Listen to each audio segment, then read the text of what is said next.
Curtis and Rachel had built an impressive $3 million portfolio as they approached retirement, yet they still felt uneasy. They weren't concerned about running out of money in retirement, but rather they felt that their financial life wasn't as organized or as optimized as it should be. For the past 25 years, their lives had revolved around their kids. Between hockey, soccer, swimming, and countless other activities, retirement planning had taken a back seat. They diligently followed all the financial advice that they could. They maxed out their work pensions, topped up their RSPs and TFSAs, and even managed to fund education accounts for their kids. They also hired an investment advisor to manage their portfolio. But now the kids were out of the house, and Curtis and Rachel were realizing that they were ready to retire.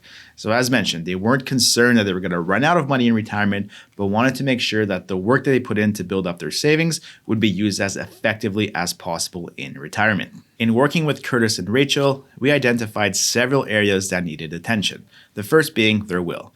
Their will hadn't been updated since the kids were born, and the named executor no longer lived in the same province. They wanted to make sure that their estate was split amongst the kids, so taking care of their wills was a top priority. They also didn't have a power of attorney or healthcare directive. If either of them became incapacitated, there was no plan in place for someone to step in and make financial or medical decisions. Creating these documents would give them peace of mind. We also needed to review their beneficiary designations. On their work plans and RSPs, they had named the estate as beneficiary, which meant that the entire value of the account would be added to the deceased's final tax return in the year of death. Rather, if they named each other as beneficiaries on these accounts, it could roll over tax-free to the surviving spouse, which would defer taxes even further. Similarly, with their TFSAs, they had also named the estate as beneficiary. Naming each other as successor holders instead would allow the funds to transfer over tax-free to the surviving spouse's TFSA, preserving contribution room. They also felt very disorganized with their finances. There wasn't a central location where they had all of their information, so accounts, insurance policies, legal documents. So if an executor had to come in, they had no way of finding all of their assets. A document like an asset map can keep everything on one piece of paper, so it makes it much easier for an executor to know where all the assets are located.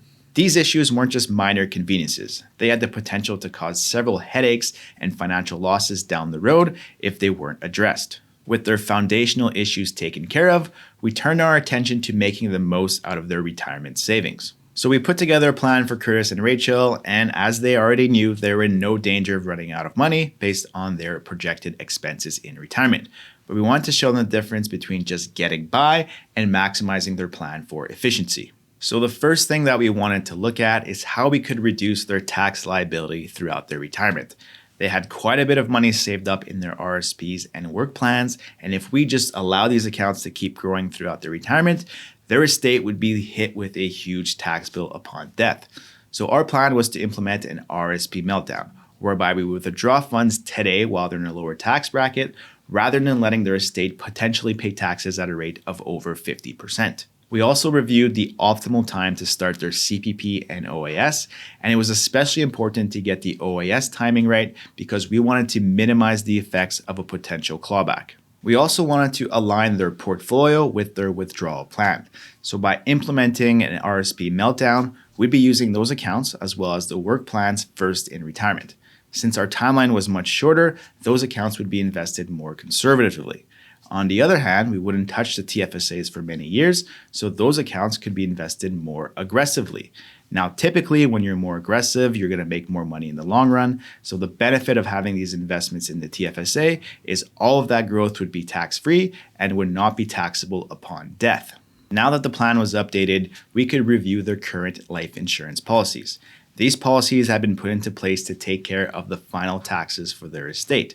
But with the new plan, those projected taxes had decreased severely, thus diminishing the need for insurance. So by canceling these policies, they could redirect those premiums to their retirement lifestyle instead. We also wanted to evaluate what Curtis and Rachel were paying for their investment advisor.